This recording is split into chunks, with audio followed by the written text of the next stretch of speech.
बायकोसारखी भांडते. प्रत्येक नवऱ्याने लक्षात ठेवाव्या या गोष्टी.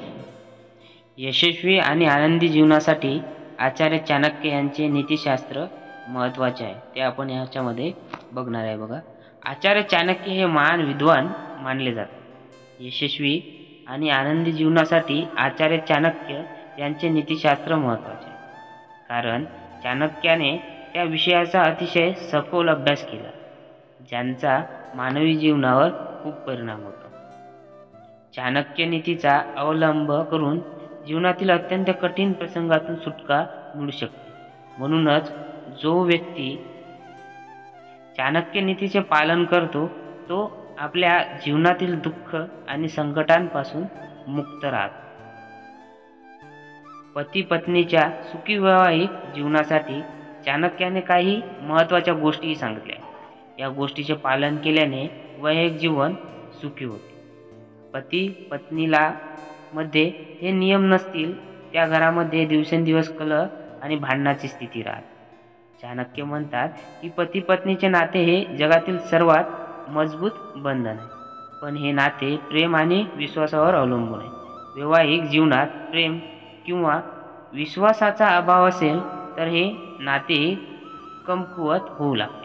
त्यामुळे सुखी वैवाहिक जीवनासाठी चाणक्याने हे शब्द आजच आपल्या जीवनात अंमलात आणायला सांगितले.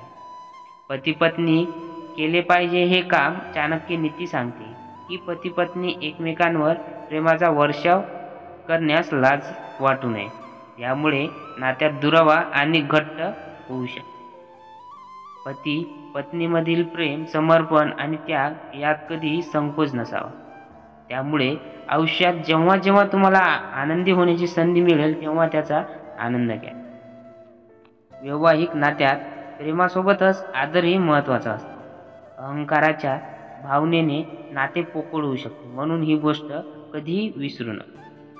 पतीने पत्नीचा आदर करून आणि पत्नीने पतीचा आदर करून हे जीवन जगावे, हा तुमच्या सुखी वैवाहिक जीवनाचा आधार आहे. नातेसंबंध घडवण्याचे खरे कारण म्हणजे पती पत्नीचा आदर वेगळा नाही, हेच लोकांना समजत नाही. उलट पती पत्नी ही जीवनाच्या रथाचे दोन चाके आहेत. म्हणूनच पती पत्नीने हे लक्षात ठेवले पाहिजे की एकमेकांच्या उणिवा किंवा चुका इतरांसोबत उघड होऊ नये. चाणक्य नीती सांगते की गुप्त मार्गाने केलेले दान अनेक पटींनी फळ देते. चाणक्यानुसार एका हाताने दान करताना दुसरा हात गुप्त नसावा, तरच ते महत्त्वाचे. हेच कारण आहे की तुम्ही धर्मदायी कार्यात खर्च करत असाल तर तुमच्या पत्नीलाही याचा उल्लेख करू नका.